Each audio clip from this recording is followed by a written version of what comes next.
نوتوی کے شاگرد ہیں، حضرت گنگوئی کے مرید ہیں، اپنے موقف سے کیسے پیچھے ہٹ جائیں؟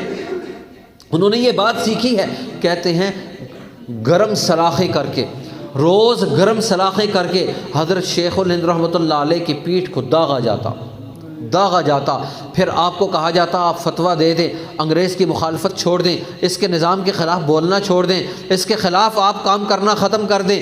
حضرت شیخ الہند رحمۃ اللہ علیہ فرماتے ہیں یہ تو ناممکن ہے، یہ تو ناممکن ہے، یہ تو ناممکن ہے۔